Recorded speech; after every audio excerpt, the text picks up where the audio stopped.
9 PM. The Metropolitan Tower, lantai 15, downtown Los Angeles. Elena menatap kantong sampah di tangannya dengan perasaan terhina. Tugas membuang sampah di apartemen semewah ini selalu terasa konyol. Di tangan kirinya ia memegang mug berisi teh kamomil yang sudah dingin. Minuman penenang rutinitasnya setelah seharian berkutat dengan tesis dan kelas. Ia menunggu di depan pintu baja mengilat.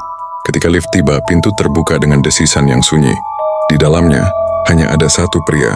Elena langsung merasakan aura kuat yang memancar dari pria itu. Ia tinggi, berambut gelap, mengenakan jaket denim dan membawa tas duffel besar. Elena melangkah masuk menjaga jarak. Yang menekan tombol B1, lantai sampah, dan G, lantai dasar. Pria itu menoleh, matanya yang abu-abu dingin memindai Elena dari atas ke bawah. Seolah menganalisis sebuah teka-teki. Tampaknya malam ini aku beruntung mendapat teman seperjalanan. Katanya, suaranya dalam dan sedikit serak. Hanya kebetulan, balas Elena singkat merasa canggung.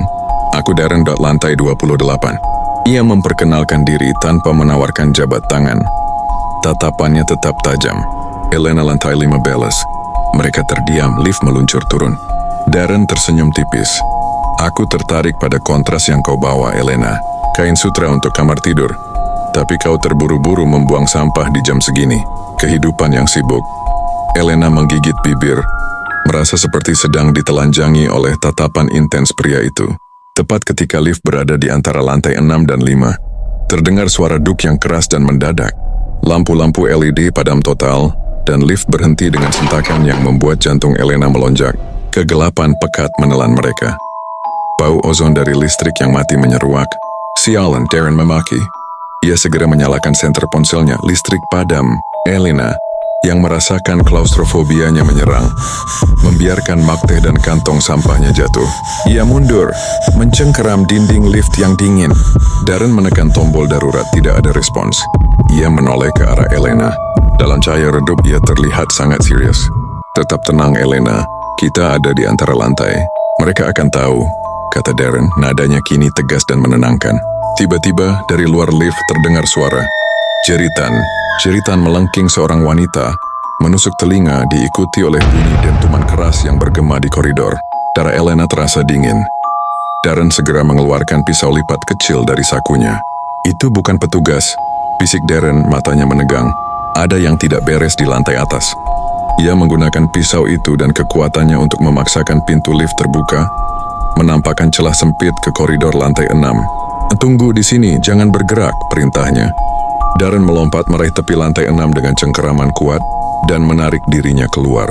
Elena ditinggalkan sendirian dalam kegelapan yang diisi teror dan suara napasnya sendiri yang terengah-engah. Sesaat kemudian kepala Darren muncul kembali. Matanya yang abu-abu menatap Elena dengan dingin. Tidak ada orang, lantai kosong, katanya. Tapi ada ini. Ia menjatuhkan sesuatu ke lantai lift. Benda itu berputar di cahaya senter Elena. Sebuah sepatu hak tinggi merah menyala. Haknya patah. Dan pada tumit yang patah, ada noda tebal berwarna merah gelap. Elena menutup mulutnya, terguncang. Darren melompat kembali ke dalam lift. Dengan sigap mengamankan sepatu itu ke dalam tas duffelnya. Sepatu ini mirip dengan milik kekasihku, cuy. Elena tersentak, mendongak menatap wajah pria itu di keremangan cahaya senter ponselnya. Maksudmu sepatu itu milik kekasihmu? Kita harus melaporkannya pada polisi. Ini sangat serius. Kemungkinan dia dalam bahaya atau... Elena panik. Wajahnya makin memucat dan napasnya memburu. Darren dengan sigap mendekati Elena. Ia meletakkan kedua tangan besarnya di bahu Elena. Tenanglah Elena, atur napasmu, jangan panik. Darren menatapnya lekat. Cengkeraman kuatnya di bahu Elena berfungsi menahan tubuh Elena yang nyaris kehilangan kesadaran saking paniknya. Tidak, aku tidak bisa tenang, ucap Elena masih terengah-engah. Tiba-tiba lampu lift menyala kembali. AC berdengung, lift bergerak. Melihat Elena yang masih panik, Darren berbisik di telinganya. Suaranya mengandung perintah mutlak. Dengarkan aku, saat pintu terbuka kau bersikap normal. Kau tidak melihat apa-apa. Kau tidak tahu apa-apa. Kau hanya membuang sampah. Elena hanya bisa mengangguk lemah. Pintu lift terbuka di lobi utama. Darren segera mematikan ponselnya dan menyimpan pisau. Sampahmu, Elena. Elena mengambil kantong sampahnya, tangannya masih gemetar. Darren menoleh, matanya berkilat di bawah cahaya chandelier lobi. Kau sudah melihat aku. Kau sudah melihat sepatu ini. Kau mendengar jeritan wanita itu. Sekarang kau adalah bagian dari masalahku. Aku berjanji aku akan menghubungimu. Kita punya rahasia, Elena. Rahasia yang mengikat kita. Dan aku harus mencari tahu apa yang terjadi pada wanita yang berteriak itu. Dan kenapa sepatunya sangat mirip dengan milik Cui.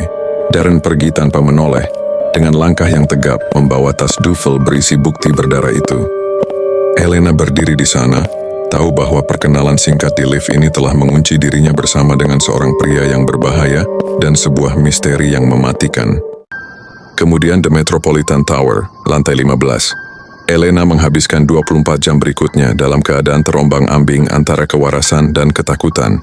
Lobi The Metropolitan terlihat normal, koridor lantai 15 sepi, dan lift yang telah diperbaiki pagi itu berfungsi dengan sempurna, seolah malam itu hanyalah mimpi buruk. Namun di dalam kepala Elena ada 3 fakta yang terus berputar.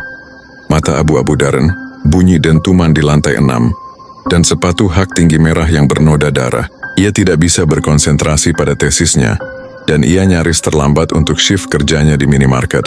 Elena sedang mencoba memaksakan dirinya menyusun buku-buku di meja belajarnya, ketika ponselnya berdering dengan nada dering tak dikenal. Ia langsung tahu itu Darren. Ia mengambil napas panjang sebelum menekan tombol jawab. Halo? Kau tidak mengangkat teleponku selama 7 jam, Elena dari lantai 15. Suara Darren, dalam serak dan tanpa basa-basi. Seperti suara yang dirancang untuk memerintah. Aku sibuk dan aku tidak menyimpan nomormu. Aku sudah bilang, kita seharusnya melapor ke polisi. Ini bukan urusanmu, ini urusan mereka. Elena sengaja berbicara dengan nada setajam mungkin. Aku sudah bilang aku tidak akan melakukannya. Dan kau juga tidak boleh, desak Darren. Aku baru saja mendapat kabar dari Choi. Dia menelepon dari Paris. Dia baik-baik saja, suaranya terdengar normal. Dan sedang menikmati saffron dan creme brulee. Informasi itu seharusnya melegakan, tetapi justru membuat perut Elena melilit. Kalau begitu sepatu itu bukan miliknya?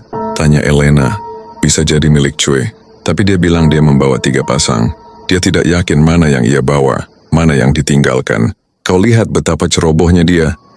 Suara Darren terdengar dingin. Aku harus jujur, darah itu adalah darah manusia. Aku sudah kirim file foto sepatu itu ke email pribadimu. Elena bergegas ke laptop. Di kotak masuknya ada email dari alamat anonim. Ia membukanya dan foto close-up sepatu merah itu muncul. Noda merah gelap itu terlihat jelas, memuakkan dan sangat nyata. Kenapa kau mengirimkannya padaku? Karena kau adalah saksi terakhir sebelum kita terkurung. Aku butuh kepala cerdasmu, Elena. Kau seorang mahasiswi sejarah. Kau tahu cara menghubungkan teka-teki. Aku perlu tahu apakah kau melihat sesuatu yang aku lewatkan. Elena menghela napas. Dia berhasil memancing Elena. Oke. Tapi aku tidak melakukan ini untukmu, Darren. Aku melakukan ini karena ada wanita lain di gedung ini yang mungkin dalam bahaya. Aku tahu, Elena. Sekarang turunlah ke kafe di lantai dasar. Dalam 10 menit. Jangan datang dengan sutra lusuhmu lagi. Aku ingin melihatmu terlihat lebih cantik. Elena hendak memprotes nada memerintah itu. Tetapi Darren sudah menutup telepon. 10 menit kemudian lobi kafe. The Metropolitan Tower. Elena turun mengenakan jeans dan blus hitam. Ia sengaja mengikat rambutnya rapi dan memakai eyeliner tebal. Ia tidak ingin terlihat putus asa. Darren sudah duduk di meja sudut, dikelilingi cangkir kopi kosong. Ia terlihat lebih lelah dari semalam, tetapi ia masih terlihat sangat tenang. Tepat waktu, komentarnya tanpa senyum, sambil menggeser satu kursi kosong. Elena duduk, memandang wajah Darren yang terlihat sedikit bengkak di bawah mata. Kau tidak tidur, tidak sempat. Aku harus membersihkan dan memastikan tidak ada jejak kaki asing di lantai 6. Kau membersihkan TKP? Elena membelalak tak percaya. Aku harus melakukannya sebelum keamanan atau orang lain tahu. Kalau ada bercak merah di lantai, mereka pasti akan langsung melaporkannya pada polisi. Lalu mengecek rekaman CCTV. Coba kau pikirkan, apa yang akan mereka temukan di rekaman CCTV itu? Darren menatap Elena lantas mengangguk. Ya, kita berdua akan terekam di sana. Jadi mari kita berpikir secara logika. Darren meletakkan ponselnya di atas meja. Di sana ada aplikasi note dengan beberapa poin. Lantai 6 tidak ada tanda perlawanan. Pintu tangga darurat tidak terkunci. Jeritan wanita melengking bukan suara cuai. Sepatu hak. Warna merah terang merek Stiletto Lux. Aku harus jujur padamu, Elena, kata Darren, matanya menatap intens ke mata Elena. Aku tidak yakin apakah Choi benar-benar di Paris. Atau dia sedang memainkan permainan kotor dengan diriku. Tapi yang jelas jika sepatu ini miliknya, dia dalam masalah. Dan yang lebih penting, kita berdua dalam bahaya. Kita? Maksudmu aku juga. Karena kau melihat buktinya. Dan aku merasa, bukan hanya sebagai Darren lantai 28, tapi sebagai diriku yang sebenarnya, aku harus melindungimu. Aku ingin kau aman. Kejujuran mendadak itu membuat pipi Elena memanas. Lalu apa rencana kita? Tanya Elena kini benar-benar tertarik. Darren tersenyum tipis. Senyum itu akhirnya mencapai matanya. Dan itu membuat Elena merinding. Itu adalah senyum predator yang mematikan. Kita akan melakukan penyelidikan kita sendiri. Kita akan memulai sebuah affair. Affair? Elena hampir tersedak. Kau gila? Tidak. Aku tidak gila. Aku serius, Elena. Bisik Darren mencondongkan tubuhnya ke depan. Jika Choi sedang mengawasiku, dan aku sangat yakin dia mengawasiku, dia harus berpikir aku sedang sibuk dengan mainan baru. Wanita muda, cantik dan rapuh. Semakin aku menunjukkan ketertarikan padamu, semakin besar dia akan fokus padamu, dan semakin banyak kesalahan yang akan dia buat. Kita gunakan daya tarik kita, Elena, untuk mengungkap kebenaran di balik sepatu hak merah itu. Elena terdiam mencerna ide gila itu. Ide khas novel dengan genre dark romance yang tiba-tiba berbau thriller psikologis. Ini gila, pikirnya. Kau menjadikanku umpan, kata Elena, suaranya datar. Aku menjadi kamu mitra yang harus dilindungi. Koreksi Darren. Ia meraih tangan Elena di atas meja. Cengkeramannya kuat dan dominan, dan aku akan memastikan tidak ada yang menyentuhmu. Elena tidak menarik tangannya. Kehangatan kulit Darren terasa menyengat. Ia tahu, jika ia menerima ini, hidupnya akan berubah total. Tidak ada lagi tesis dan shift malam yang melelahkan sekaligus membosankan. Hanya bahaya, hasrat terlarang dan misteri yang mematikan. Aku setuju, bisik Elena, matanya menatap balik ke mata Darren dengan keberanian yang baru ia temukan. Namun tiba-tiba ponsel Elena bergetar di dalam sakunya. Itu bukan telepon, melainkan sebuah pesan teks dari nomor tak dikenal. Elena membuka pesan itu. Dari nomor tidak dikenal. Kau terlihat cantik dengan jeans itu, Elena. Tapi kau seharusnya tidak duduk di tempat yang sama dengan seorang pengkhianat. Jantung Elena serasa jatuh ke lantai. Ia melirik ke sekeliling kafe yang ramai, tetapi tidak melihat siapapun yang mencurigakan. Darren menyadari perubahan ekspresinya. Ada apa, Elena? Elena menunjukkan ponselnya pada Darren. Darren membaca pesan itu, dan senyum dinginnya langsung menghilang. Wajahnya berubah menjadi muram. Selamat datang dalam permainan ini, Elena, bisik Darren. Choi sudah tahu, ini dimulai. Elena menatap Darren lekat, seolah sedang mengorek rahasia di balik manik abu-abu dingin milik pria itu. Choi, kenapa kau yakin sekali kalau ini perbuatannya? Wajah Darren menjadi dingin. Ia menatap pesan teks di ponsel Elena, kemudian menatap kembali ke sekeliling kafe yang ramai. Wajahnya dipenuhi kekhawatiran yang tampak asli. Aku tidak bisa menjawabnya di sini, bisik Darren, suaranya tajam dan cepat. Ia menarik tangannya dari tangan Elena. Sial, aku harus pergi sekarang. Ini berbahaya. Darren berdiri mengenakan jaketnya. Elena terkejut, merasa ditinggalkan. Pergi kau meninggalkanku? Setelah semua ini, aku punya pekerjaan, Elena. Ini mendesak, kita bicara nanti malam. Darren tidak memberikan Elena kesempatan untuk memprotes. Ia segera berbalik dan berjalan cepat keluar dari kafe. Elena ditinggalkan sendirian di meja sudut, marah dan tercampakkan. Baru saja ia meraih muk tehnya yang dingin, berniat menenangkan diri. Ponselnya bergetar lagi. Pesan itu datang dari nomor yang sama. Dari nomor tidak dikenal, jauhi dia, Elena. Sekarang, dia tidak hanya berbahaya, dia adalah pengkhianat dan penipu yang membawa darah di tangannya. Dia akan melukaimu seperti dia melukai yang lain. Pesan itu seharusnya membuat Elena lari sejauh mungkin. Namun entah mengapa, peringatan yang gamblang dan mendesak itu justru memicu sesuatu dalam dirinya. Jika Darren adalah penjahat dan Choi adalah korban, mengapa ia mendapat peringatan dari orang yang seolah-olah mengenalnya? Elena menggenggam ponselnya erat-erat, matanya menyipit penuh tekad. Mereka berdua gila, gumamnya pada dirinya sendiri. Tapi aku tidak akan lari sebelum aku tahu siapa korban sebenarnya dari sepatu merah itu. Elena menghabiskan sore hari dengan panik, mencoba mencari informasi tentang Darren atau Choi secara daring. Tidak ada, mereka sebersih hantu. Pukul 5 sore ponselnya bergetar. Sebuah pesan teks dari nomor Darren. Dari Darren. Aku menemukan sesuatu sangat besar. Datanglah ke unitku lantai 28. Sekarang lewat lift khusus. Jangan beritahu siapapun, ini tentang keselamatanmu. Pesan itu terdengar mendesak dan sedikit mengancam. Memanipulasi rasa ingin tahu dan ketakutan Elena. Keselamatanku, pikir Elena. Ia tahu harus lari tetapi ia harus tahu kebenarannya. Elena segera bangkit.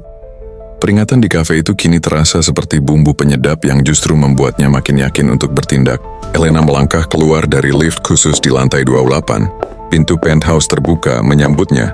Di dalamnya Elena langsung merasakan ada yang salah. Ruangan itu terlalu mewah, dengan jendela kaca besar menampilkan panorama sore Los Angeles yang berkilauan. Tetapi tidak ada sentuhan pribadi Darren di sana. Hanya kemewahan yang dingin. Ini bukan apartemenmu, bisik Elena, matanya menyapu desain interior yang elegan dan sangat feminin. Ini terlalu feminin, ini milik Choi. Darren menuangkan 2 gelas whisky dari bar mini. Gerakannya tenang, namun tidak ada kepura-puraan rayuan lagi di wajahnya. Kau benar, Elena. Ini milik Choi, kata Darren nadanya datar. Sama seperti apartemen yang kusewa di lantai 6 itu. Dan mobil yang kukendarai, dan bahkan kartu akses yang kubawa. Darren meletakkan gelasnya di meja dan tersenyum. Senyum yang sama sekali tidak mencapai matanya. Senyum yang penuh kebohongan. Aku bukan penghuni The Metropolitan, Elena. Aku adalah orang yang mengambil alih segalanya. Elena mundur selangkah, darah di tubuhnya serasa membeku. Wajahnya memucat. Apa maksudmu? Siapa kau sebenarnya? Aku adalah penyelamat Choi, jawab Darren. Nada suaranya berubah menjadi sangat dingin. Aku bertemu dengannya di luar gedung ini, membuatnya jatuh cinta, meyakinkannya bahwa aku ingin memulai hidup baru. Dan saat dia menunjukkan semua hartanya, aku tahu aku harus memilikinya. Wajah Elena makin memucat. Ia menatap Darren dengan kengerian yang dalam. Tidak mungkin. Jeritan di lift itu? Itu adalah suara Cui, bukan? Tuduhan Elena tidak membuat Darren marah. Pria itu justru tertawa dan mengangguk sambil mendekati Elena. Kau cerdas, Elena. Ya, itu adalah Choi, bisik Darren, mata abu-abu gelapnya kini penuh gairah yang mengerikan. Aku mengunci dia di unit yang kusewa di lantai 6. Tapi dia siuman lebih cepat dari dugaanku, dan ia melarikan diri. Desisnya kesal. Elena tersentak. Jadi malam itu saat lift macet, kau terlihat panik karena kau yakin kalau suara jeritan itu milik Choi. Darren tersenyum dingin lalu mengangguk. Iya, jeritan itu milik Choi. Jadi benar pesan-pesan anonim itu dari Choi untuk memperingatkanku, bisik Elena, lebih pada dirinya sendiri. Darren yang mendengarnya kembali tertawa dan kembali mendekati Elena. Mata abu-abu dinginnya menatap lekat matanya. Tentu saja, siapa lagi yang bisa tahu persis apa yang aku lakukan? Dia tahu aku masih di gedung ini. Aku sedang dalam perjalanan untuk membuang sisa obat biusku. Dan kebetulan bertemu kau di lift. Saat jeritan dan dentuman itu terjadi, aku tahu dia berhasil melarikan diri tetapi karena panik dia tersandung. Saat aku membuka paksa pintu lift, aku sudah terlambat. Dia berhasil lari, dan kau melihat buktinya, sepatu itu. Dia terjatuh karena pecahan beling. Darah di sepatunya itu darahnya sendiri. Elena menatap Darren merasa mual. Pria tampan misterius itu ternyata adalah seorang psikopat penipu yang mengincar kekayaan. Kau melihat sepatu itu, lanjut Darren. Itulah sebabnya aku harus bertindak cepat. Aku mengatakan kita harus terlihat memiliki hubungan, agar Choi terpancing lalu keluar dari persembunyiannya. Kau adalah pion yang sempurna. Elena merasa darahnya mengering. Aku akan melapor polisi. Kau tidak akan lolos. Tidak, sayang. Kau tidak akan. Potong Darren dengan tawa yang mengerikan. Dan ya, Choi benar-benar masuk dalam perangkap. Dan dia tidak lagi menjadi ancaman untukku. Apa maksudmu, Choi? Tidak lagi menjadi ancaman untukmu, tanya Elena. Suaranya nyaris hilang, matanya membelalak. Darren memberi jeda. Senyumnya kini benar-benar jahat. Saat aku meninggalkanmu di kafe tadi, aku bukan pergi untuk bekerja. Aku tahu dia masih di gedung ini, mencoba kembali ke penthouse ini. Dan aku benar. Aku menangkap basah dia di pintu unit ini. Dia melawan. Tapi semuanya berakhir di bathtub sana. Darren menunjuk ke kamar mandi utama. Nadanya datar seperti sedang melaporkan cuaca. Aku menenggelamkan dia, agar terlihat seperti kecelakaan karena ketiduran setelah menenggak obat penenang dalam dosis tinggi. Itu adalah rencana terbaik untuk lolos. Elena terhuyung dan ia tidak lagi bisa bergerak. Darren mengambil tas duffel yang ia bawa kemarin di lift. Ia membukanya, dan di dalamnya bukan hanya sepatu merah. Chu terlalu cerdas. Dia menyembunyikan semua akses ke rekeningnya di brankas ini. kata Darren menunjuk brankas yang tersembunyi. Aku butuh waktu untuk membuka semua aksesnya. Darren mengeluarkan pisau lipat yang sama dengan yang ia gunakan untuk membuka pintu lift. Ia mengayunkannya pelan. Darren mendekat. Aku menyukaimu, Elena. Kau cantik dan pintar, tapi kau melihat terlalu banyak. Aku tidak bisa membiarkanmu menjadi saksi kedua. Elena mundur. Punggungnya menabrak jendela kaca besar. Ketakutan nyata membuatnya bergerak. Aku punya kartu aksesmu.